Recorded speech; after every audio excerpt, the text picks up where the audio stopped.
For the Americans in South Vietnam, 1966 was to be a year of dramatic expansion.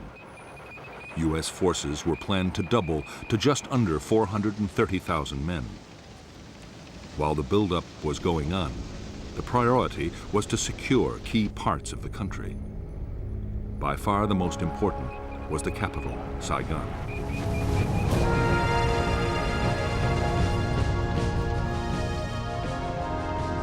Saigon was a teeming city of 2 million people.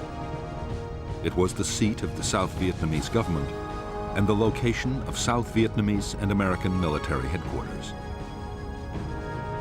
Above all, Saigon was the symbol of the South's independence from the Communist North.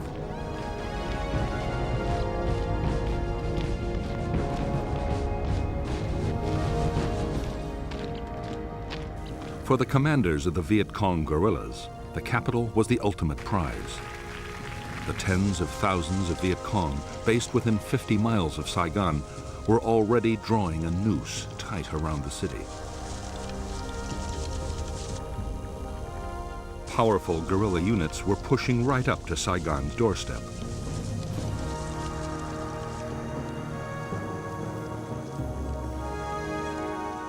In the countryside around the city, traditional Viet Cong base areas had all the facilities the combat forces needed to prepare their attacks. Since American infantry units had first arrived, they had been trying to disrupt the guerrillas' activities around the capital. On January 8, 1966, they launched the most ambitious sweep yet. Operation Crimp deployed 8,000 troops, making it the biggest American operation of the war so far. Its aim was to capture the Viet Cong's headquarters for the whole Saigon area.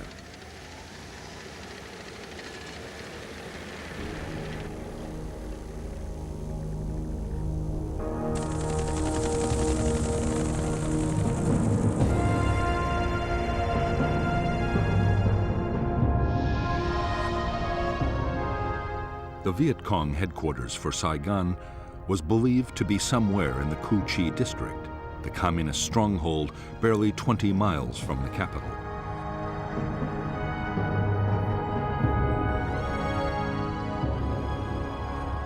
The attack would be launched by the American 173rd Airborne Brigade, a battalion of the Royal Australian Regiment, and a brigade of the 1st Infantry Division.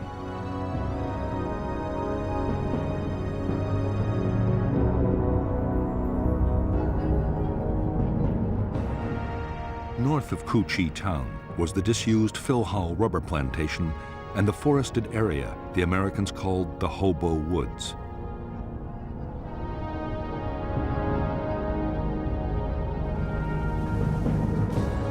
Beneath the whole district ran the massive Cu Chi tunnel complex, about which the Americans still knew almost nothing.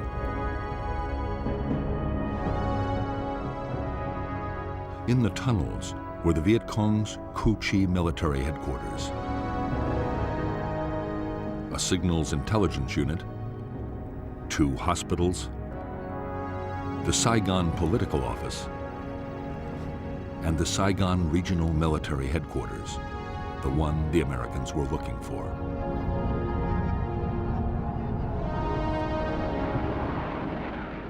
As with every American search and destroy sweep, Operation Crimp began with massive airstrikes and artillery bombardments.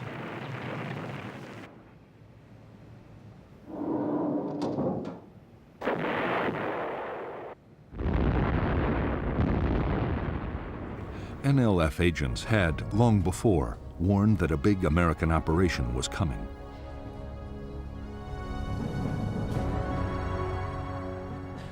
Guerrilla commanders had already moved several thousand troops out of the Cu Chi area.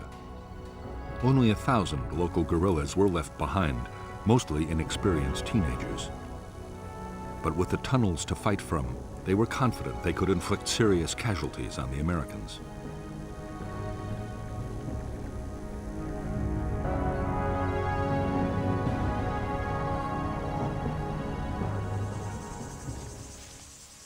Right from the start, as the Americans attacked into the Hobo Woods, they faced rifle fire, grenades, and booby traps.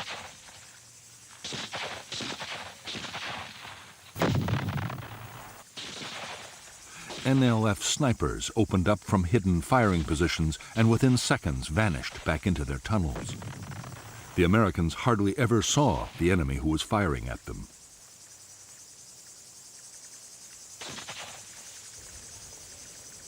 As the days went on, the Americans grew ever more frustrated and demoralized. Dozens of men were killed or injured. Every path seemed to lead to a trap. Only slowly did units begin to discover trenches and bunkers. They also found a handful of tunnel entrances. Still, no one had any idea of the sheer scale of the complex beneath their feet.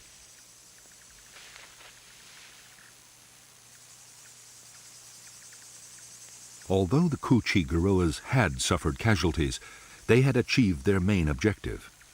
The tunnel complex and headquarters had survived virtually intact, as had the whole Viet Cong organization in the area.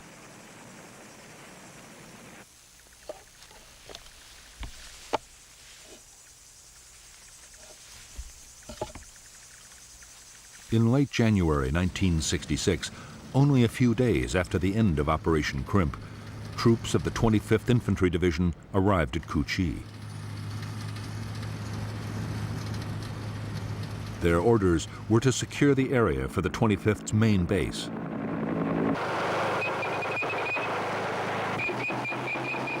The Americans succeeded in pushing out a perimeter using every ounce of firepower they could muster.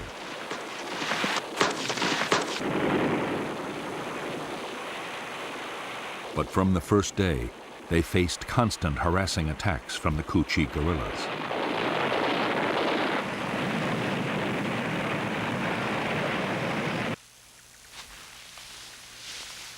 For months, the 25th Infantry Division was plagued by mysterious gun and grenade incidents inside its camp. Slowly, to the horror of the Americans, it was discovered they came from tunnels dug under the base itself.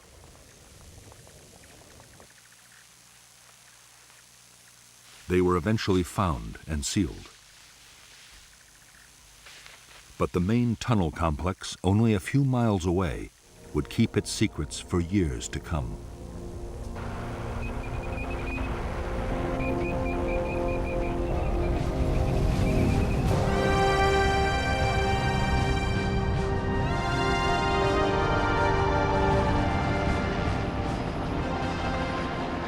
In February 1966, the American 1st Infantry Division mounted 4 big search and destroy operations just north of Saigon.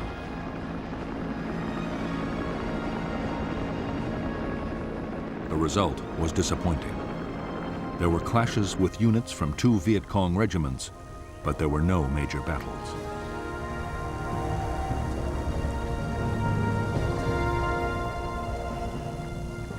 What the 1st's commanders wanted was a set-piece fight with the most powerful and dangerous enemy force in the region, the 9th Viet Cong Division. The 9th was made up of veteran regiments and was constantly on the move. The division was now poised to launch its spring offensive.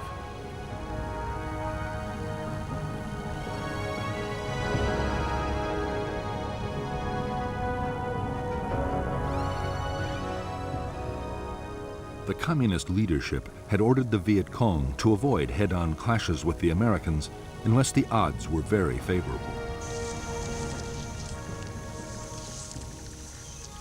But NLF leaders still meant to fight aggressively. General Tan, the energetic commander of the NLF, strongly believed that the soldier was more important than his weapons. Tan was certain that what the troops of the 9th lacked in hardware, they would make up for in revolutionary zeal.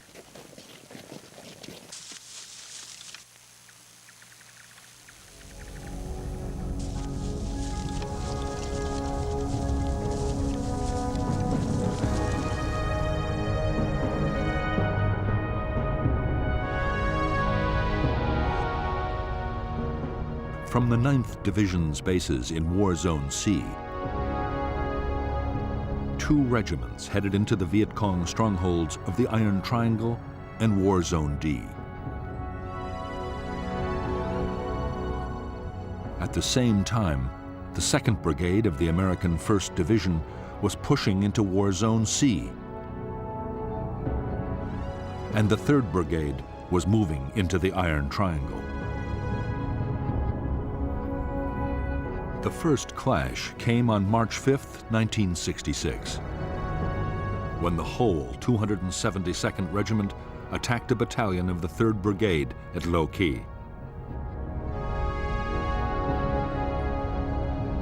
Intense U.S. air and artillery strikes drove off the attackers. 2 days later, the American 1st Brigade, with a battalion of the 173rd Airborne, swept into War Zone D.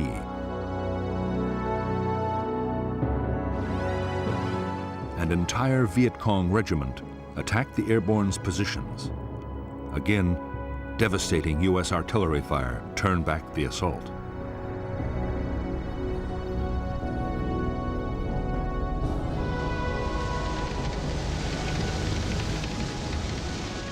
In the March battles in the Iron Triangle and War Zone D, skillfully directed American firepower had averted disaster.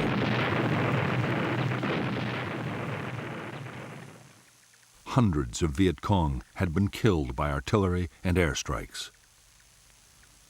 However, to the intense frustration of U.S. commanders, after the fights, the Viet Cong regiments had simply melted away.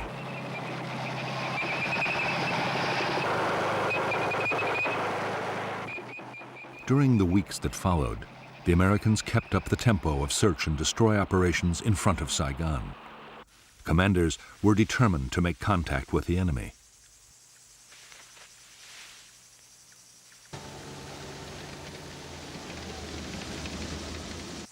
In late April, they launched a major operation into War Zone C to try and find the Viet Cong 9th Division.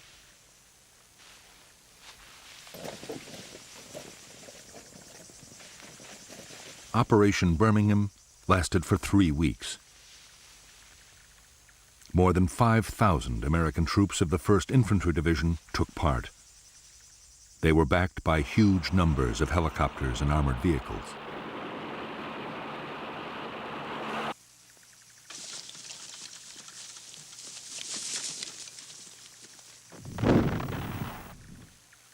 Although there were hundreds of vicious small-scale actions fought by platoons and squads on both sides, the big battles the Americans hoped for never did materialize.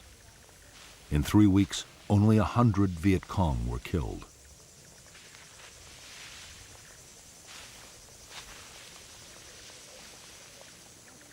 Most disturbing of all for American commanders, most of the fighting that had happened had been started by the Viet Cong at the time and place they chose.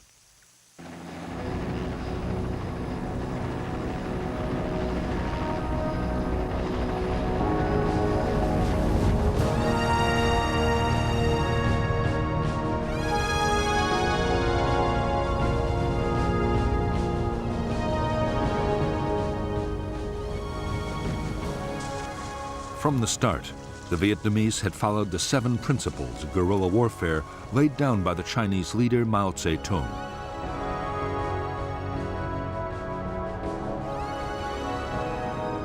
To these, General Giap had added 4 more steps. If the enemy advances, we retreat. If he halts, we harass. If he avoids battle, we attack. If he retreats, we follow.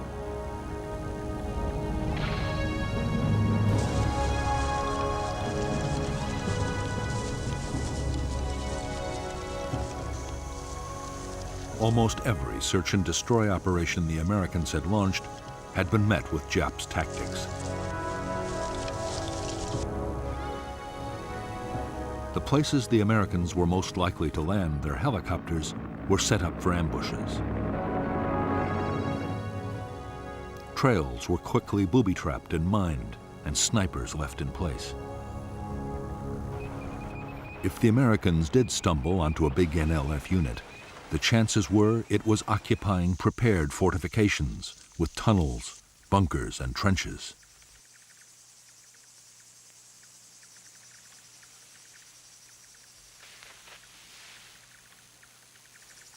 It was when the Americans set up a defensive perimeter for the night or created artillery fire bases, as they did during every operation, that the Viet Cong would attack in strength.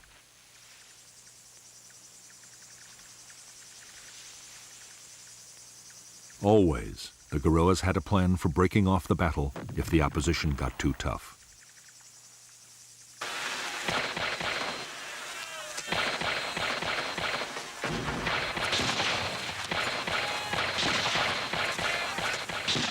At first, American tactics had been totally unsuited to dealing with a skilled guerrilla enemy. With hard-won experience, that was changing. Commanders learned that helicopter landings had to be fast and aggressive.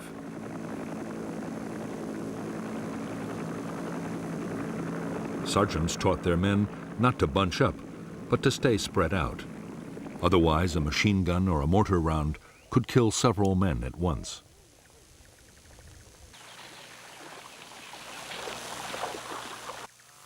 When camp was made, perimeter defenses had to be strong, with clear fields of fire all around. Above all, American soldiers learned they had to be vigilant at all times.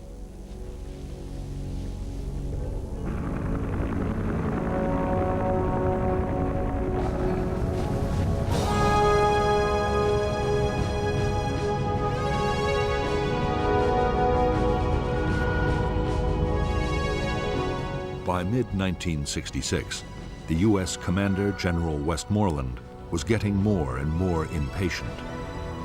His whole strategy depended on causing the enemy to lose men and equipment faster than they could be replaced. For that, Westmoreland needed big battles.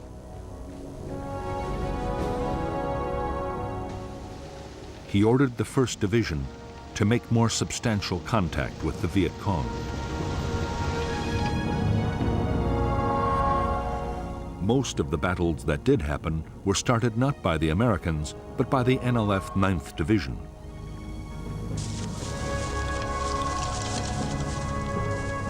Route 13, linking Saigon to the Cambodian border, was the site for major ambushes.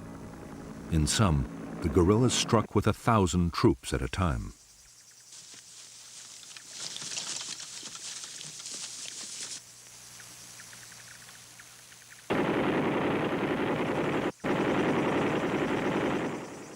In one attack after another on Route 13, U.S. tanks and armored vehicles were destroyed. On June 30th, 1966, a major battle nearly ended in complete disaster for the Americans. It was fiercely effective air and artillery support that saved the day.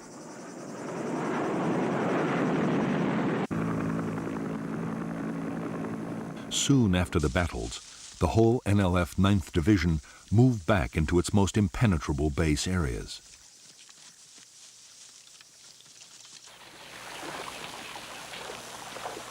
Some crossed over into Cambodia. There, General Tan meant to rebuild the division for a new campaign in November, the start of the next dry season.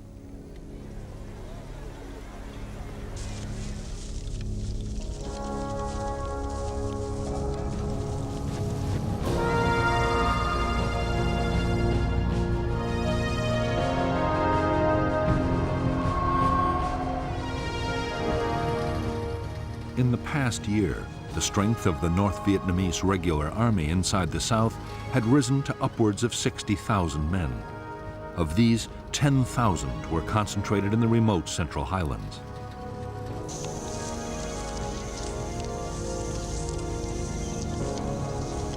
It was this area that General Giap, the North Vietnamese Army commander, saw as a killing zone, a battlefield on which enormous casualties could be inflicted on the enemy.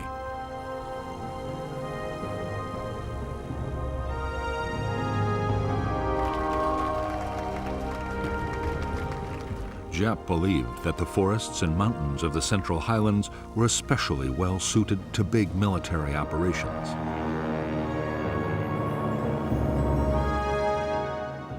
Whole regiments could be hidden, and the highland weather could be relied on to disrupt American air power.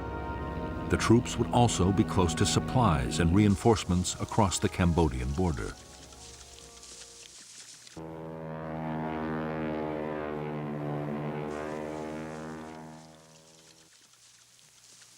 As fighting units, the NVA were tough, well-disciplined, and well-trained. For months, they had been constantly on the offensive. Their main target was the South Vietnamese Army, but isolated American Special Forces camps were also hit.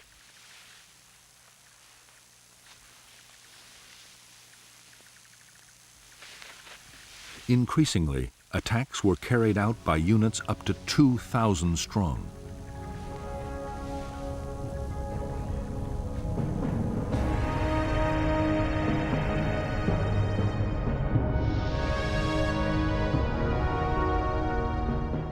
The North Vietnamese Army units in the Central Highlands of Vietnam were part of a strategy meant to keep the Americans off balance.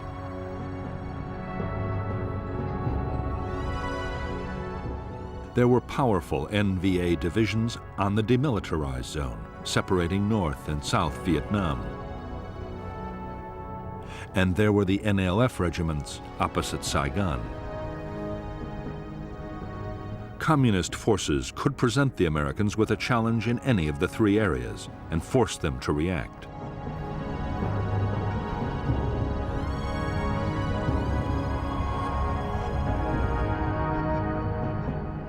By the middle of 1966, North Vietnamese units crossing the demilitarized zone had successfully drawn the U.S. Marines north.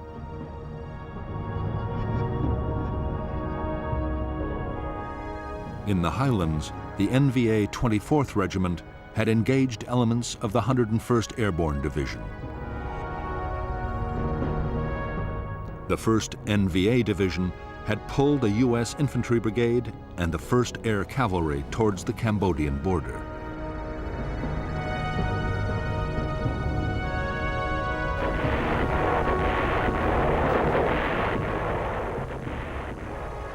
The Americans in the Central Highlands did succeed in inflicting thousands of casualties on the North Vietnamese Army. But in some of the most arduous fighting country in Vietnam, the Americans found it impossible to trap large enemy units.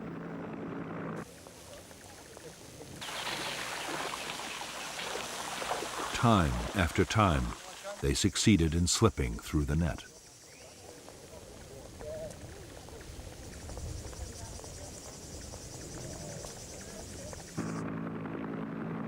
Although the American military were killing 5 North Vietnamese soldiers for every one of their own losses, Northern commanders were still confident. General Jap was sure that his forces could stay on the offensive and take heavy casualties as long as there were no dramatic defeats. The manpower potential of North Vietnam had barely been tapped.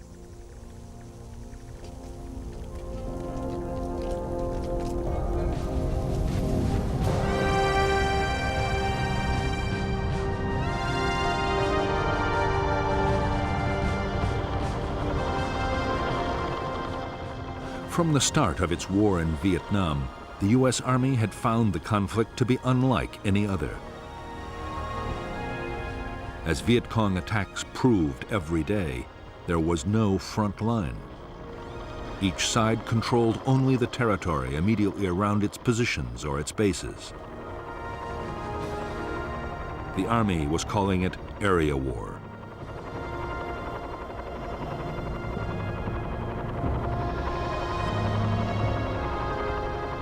Area war meant that the roads linking U.S. bases to other units and to their supply depots were never completely secure.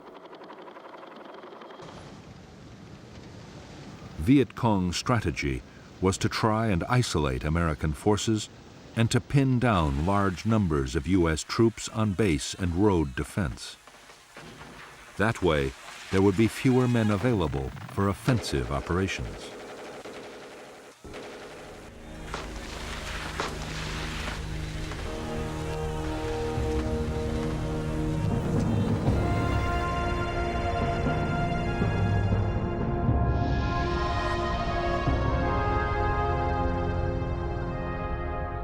The supply lifelines for the 25th and the 1st U.S. Infantry Divisions were the roads linking their major bases to Saigon, Bien Hoa Air Base, and Long Binh, the biggest supply depot in Vietnam.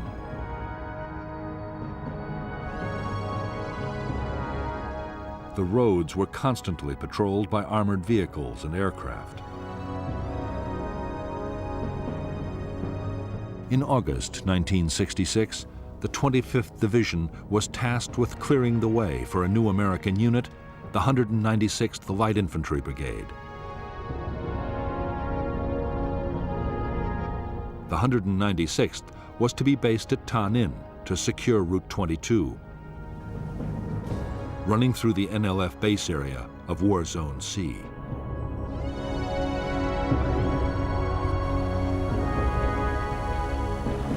By October 1966, the NLF 9th Division had almost recovered from the battles of the previous July. Its losses in men and equipment had been replaced by supplies and reinforcements sent down the Ho Chi Minh Trail from North Vietnam.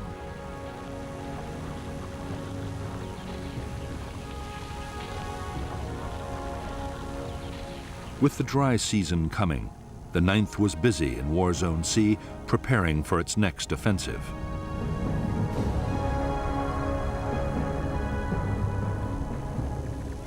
The renewed activity of the 9th Division did not pass unnoticed by the Americans. Special Forces units mounted an intense reconnaissance effort deep inside Viet Cong territory. The reports they brought back seemed to show that the 9th's next target might be the Special Forces' own base camp, northeast of Tay Ninh City.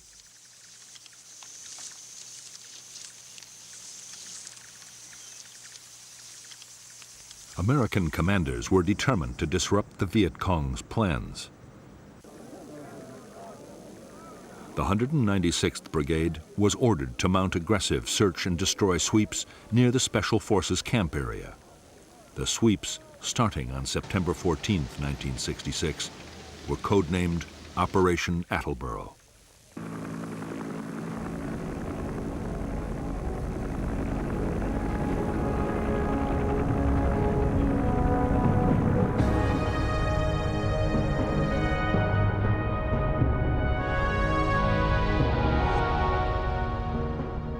Operation Attleboro was launched by the 196th Light Infantry Brigade together with 22,000 South Vietnamese soldiers and GIs from the 1st, 4th, and 25th Infantry Divisions. Almost at once, huge supply caches belonging to the NLF 9th Division were found by the Americans south of the Michelin rubber plantation. It was believed the NLF were somewhere between the plantation and the American Special Forces base at Xuê Đa.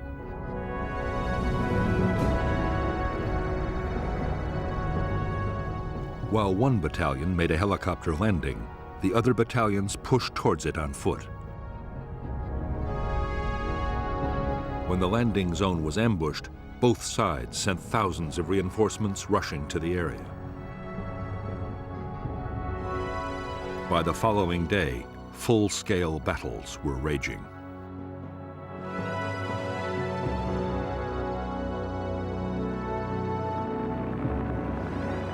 In the first days of Operation Attleboro, almost every fresh American unit sent in was ambushed.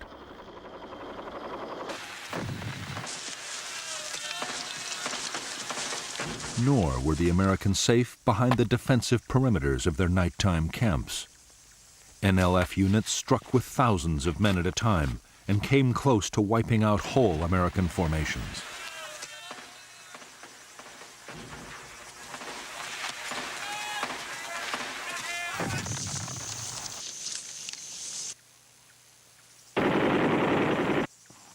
It was intense air and artillery support that, in the end, as in so many battles, saved the Americans from disaster.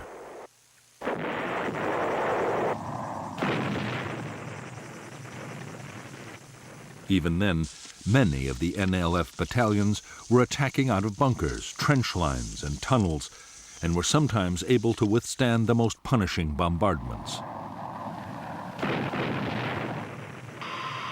The inexperience of the 196th was also telling. Tactical coordination between the brigade's units was poor.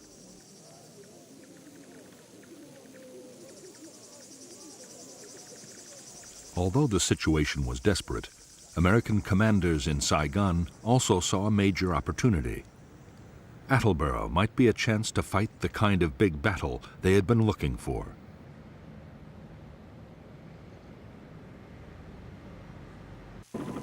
The 1st Infantry Division raced 2 brigades to the area, and unit after unit was piled on.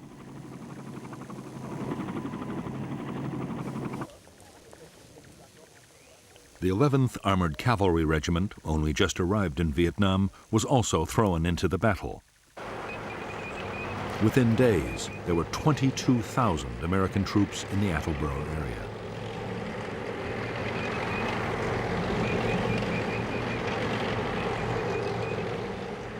The massive buildup of American forces was the NLF's cue to disengage.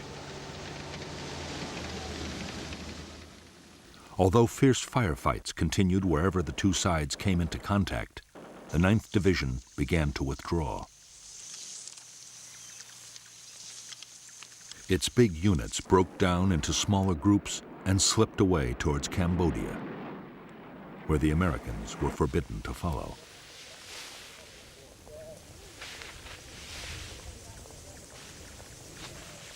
In Operation Attleboro, the Americans had failed to destroy the 9th Division in an all-out battle. On the other hand, in 6 weeks, more than 1,000 NLF had been killed, for the loss of 155 American dead and fewer than 800 wounded.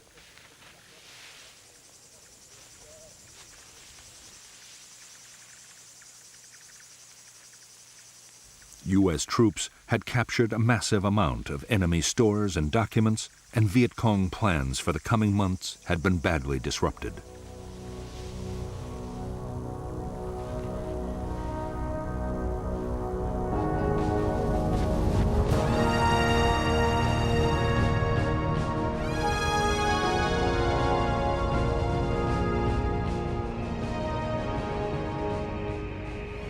By the end of 1966, American forces in Vietnam had grown to 385,000 men, plus another 60,000 sailors off Vietnam shores.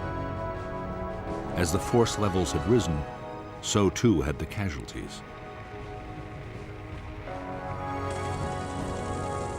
The year had seen more than 6,000 Americans killed and 30,000 wounded. The biggest problem for American commanders was that their timetable was slipping badly. By now, the Viet Cong should be losing men faster than they could be replaced. General Westmoreland had to concede that U.S. forces had come nowhere near achieving that goal. An estimated 61,000 Viet Cong had been killed in the past year, yet their troops had gone up to more than 280,000.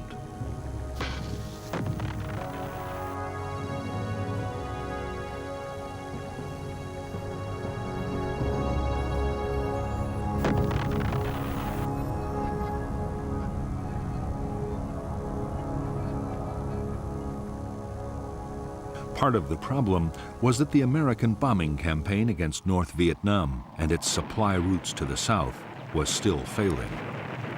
More men and materials were reaching the guerrillas than ever before. The Viet Cong had also stepped up their recruiting.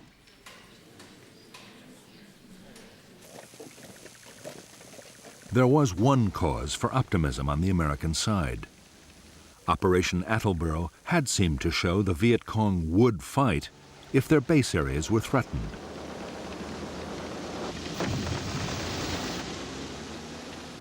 The latest plan was to go back into War Zone C with even greater forces. But first the Americans wanted to solve an immediate problem. The districts just in front of Saigon, the Iron Triangle and Cu Chi, were still major Viet Cong strongholds.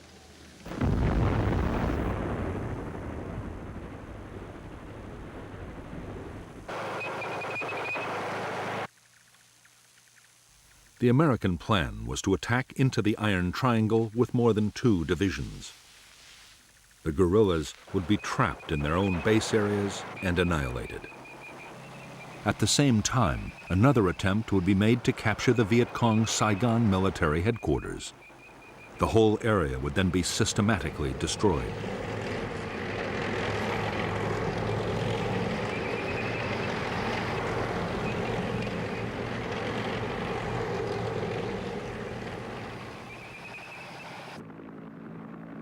Before the attack, American aircraft dropped 20,000 leaflets telling the population to leave at once.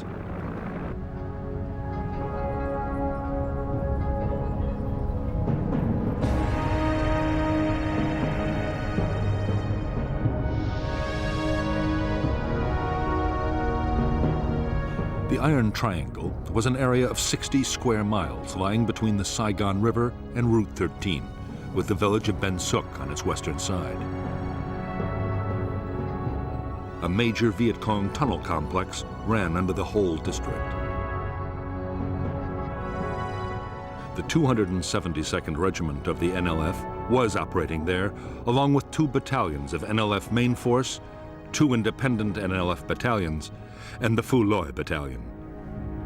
But on the eve of the American offensive, most troops were withdrawn. Only local NLF companies were left to defend important installations. The American plan for Operation Cedar Falls was that the 25th Infantry Division and other units would occupy blocking positions on the western side of the Saigon River, forming an anvil. The 1st Division and the 173rd Airborne Brigade would assault from the north and the east, with a battalion landing at the village of Ben Suc. Meanwhile, the 11th Armored Cavalry Regiment would act as the hammer, smashing through the center of the triangle.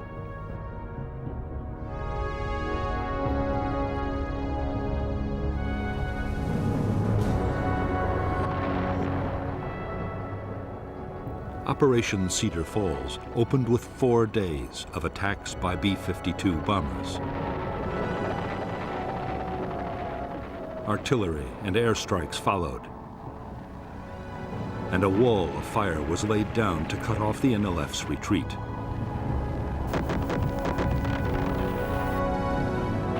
On January 8, 1967, 16,000 U.S. and 14,000 South Vietnamese Army troops moved out of their bases in fleets of helicopters, armored personnel carriers, trucks, and boats.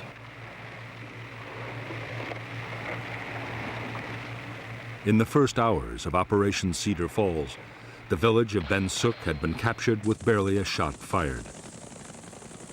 The local company of 100 NLF fighters had been taken completely by surprise.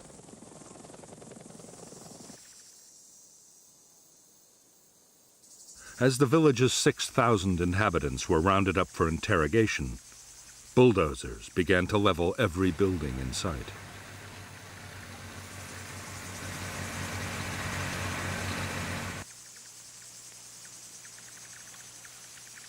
The American operation to smash the Iron Triangle lasted 19 days.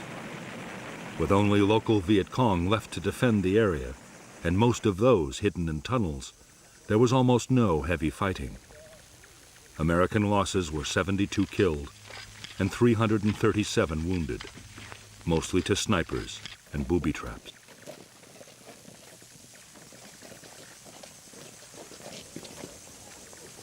In Ben Suc and in the Tan Dien forest, the Americans uncovered dozens of tunnel entrances. By now, they were better prepared. Specialists, known as tunnel rats, had trained to go down tunnels and explore.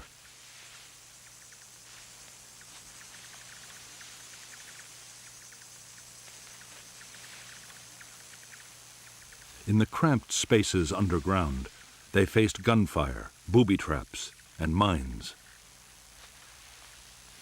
The problem was, there were only a handful of tunnel rats, and the complexes were enormous. Whenever tunnels were found, the Americans made determined efforts to destroy them. Demolition charges, explosive gas, and flooding were all tried. Riot control agents were pumped in to try and force the Viet Cong to come out.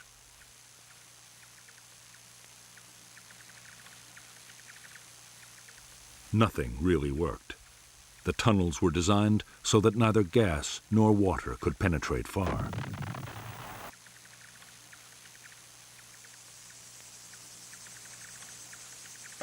The Americans had discovered only a small number of the Viet Cong installations hidden in the Iron Triangle. But those they did find yielded astonishing quantities of material.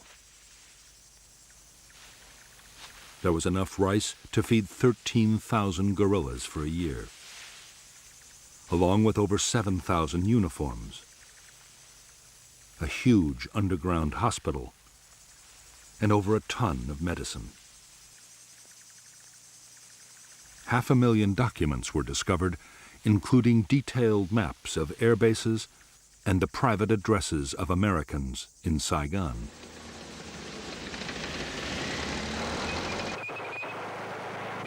Some U.S. commanders immediately hailed Cedar Falls as a major success.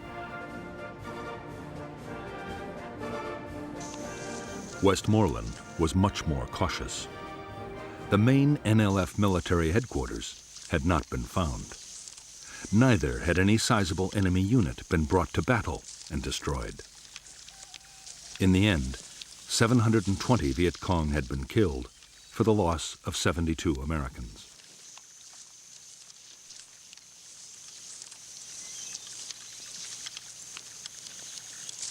One aim of Operation Cedar Falls was achieved. The Iron Triangle was completely and utterly destroyed.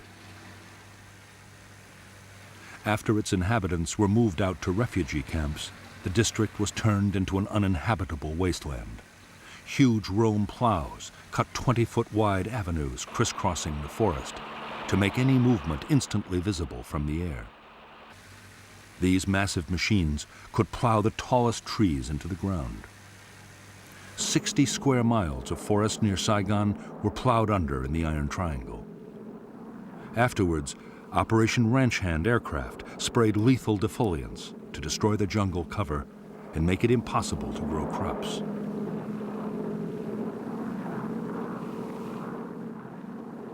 After the Americans had pulled out, almost the whole of the Iron Triangle was designated a free fire zone. Artillery or bombs could be rained down at will, and anyone that moved could be attacked from the air.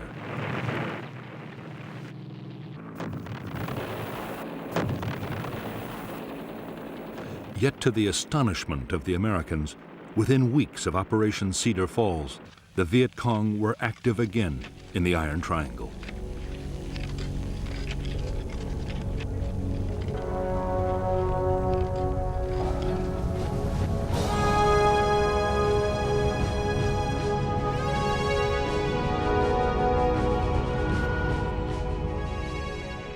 By mid-February 1967, American commanders had again turned their attention to War Zone C and the NLF's 9th Division. The new offensive was codenamed Junction City.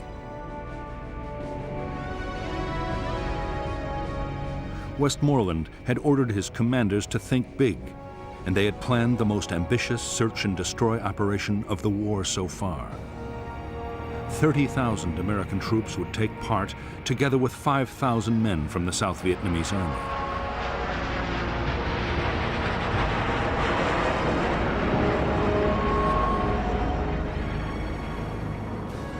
The main targets of Operation Junction City were the Viet Cong's biggest base areas and their main military headquarters for South Vietnam. This was known as the Central Office for South Vietnam, or Cas Vinh. However, Cas Vinh never existed as a place. In reality, the military and political leadership of the Viet Cong were always mobile.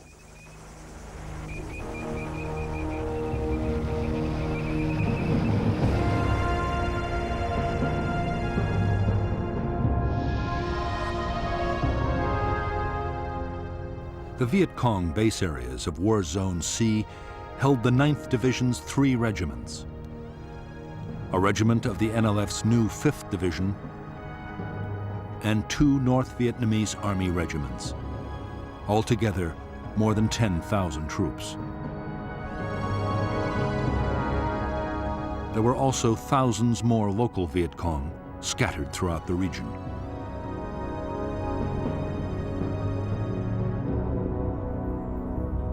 Operation Junction City called for 2 American brigades to block the Viet Cong's escape to the west over the Cambodian border. 2 more would block to the east.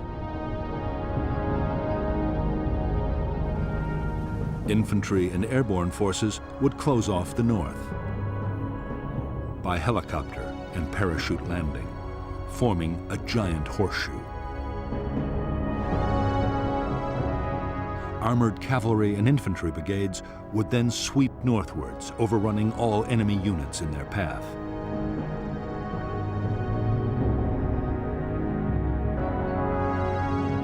In the second phase of Junction City, a series of special forces camps would be built, along with a bridge over the Saigon River, and operations would shift to the east.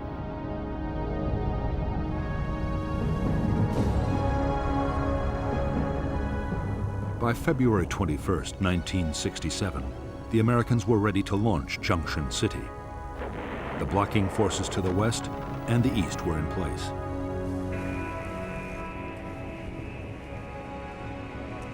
All that remained was to insert the northern force.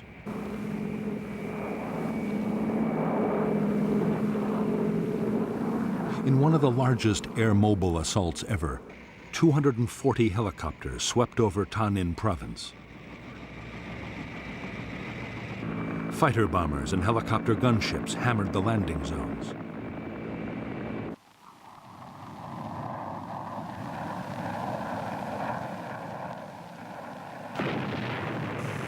Within hours, 2,000 troops were deep inside Viet Cong territory.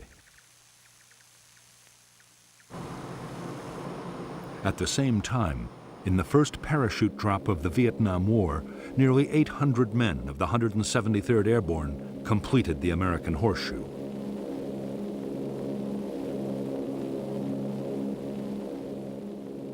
The day after the massed air-mobile landings, infantry and mechanized units began pushing north into the Horseshoe. The terrain was dense forest. The whole area was riddled with Viet Cong fortifications, tunnels, and bunkers.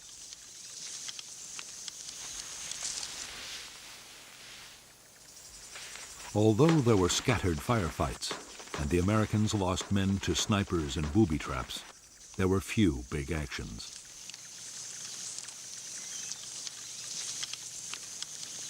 Often, guerrilla installations were found abandoned.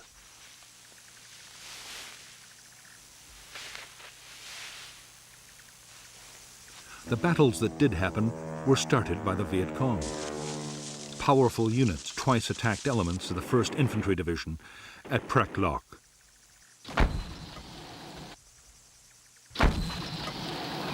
Furious American bombing and artillery fire drove off the assaults.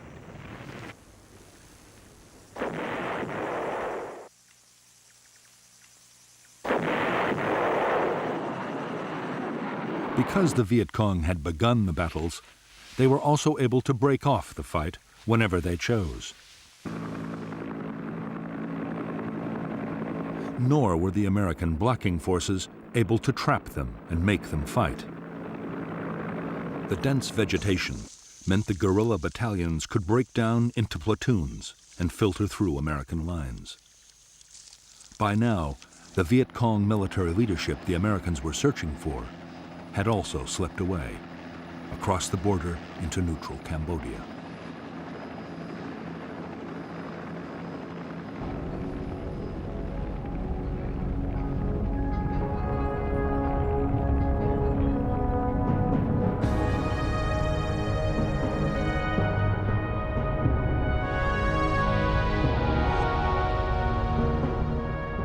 The second phase of Operation Junction City centered around the building of the Saigon River Bridge and the Special Forces camp at An Lac.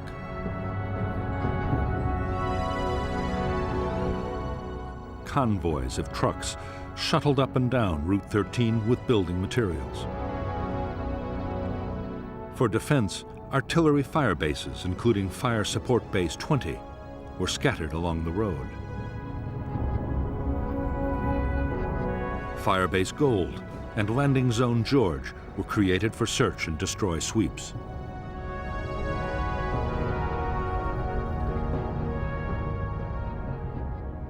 Starting on the night of March 18, 1967, each of the 3 regiments of the NLF 9th Division attacked in full strength, 1,000 men at a time.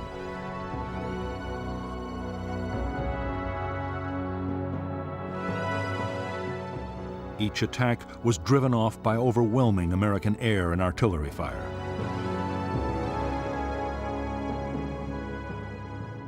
Viet Cong losses were heavy, but the regiments escaped complete destruction.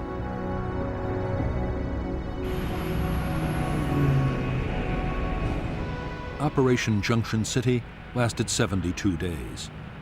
By its end in May 1967, this operation, coupled with the Cedar Falls offensive, had cost 282 American lives and 1,500 wounded.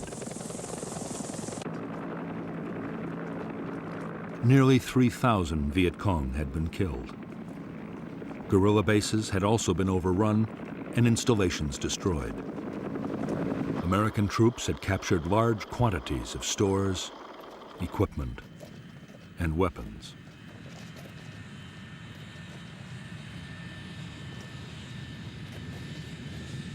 Although some American commanders hailed Junction City as a turning point in the war, the operation was barely over before doubts began to surface. Like Attleboro and Cedar Falls before it, Junction City had inflicted casualties, but there had been no great battles of annihilation. The Viet Cong's regiments were bruised, but still intact. Nor did the Americans or the South Vietnamese Army have the forces to occupy the area indefinitely.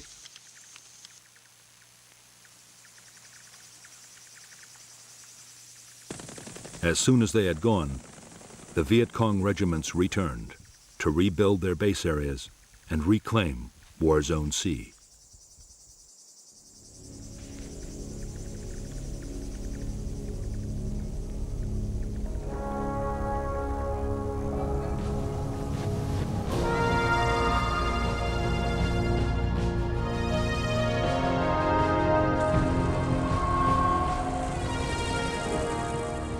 In July 1967, the U.S. Defense Secretary Robert McNamara flew to Saigon to discuss strategy with American and South Vietnamese leaders and officials.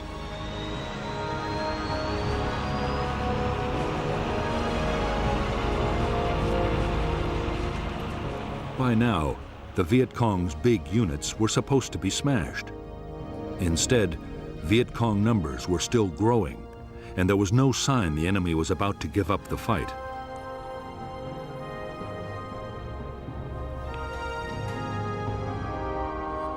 McNamara had already recommended an increase in U.S. troop strength to more than 500,000 men. But now, he doubted even that would produce victory soon.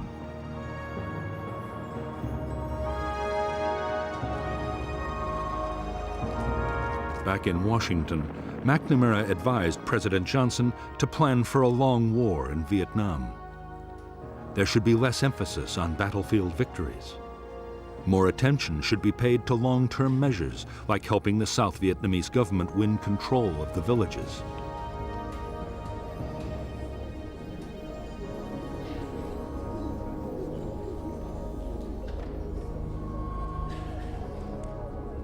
Meanwhile, the cost of the war in casualties and dollars should be kept down in case the American public lost patience.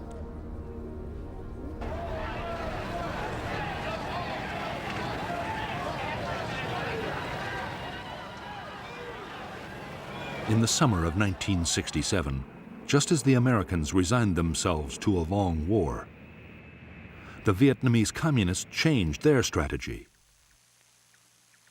For 2 years, the Viet Cong had been patient, content to inflict casualties and keep on fighting. Now, they meant to risk an all-out offensive. In 1968, they planned to leave their tunnels and bunkers and win the war in open battle.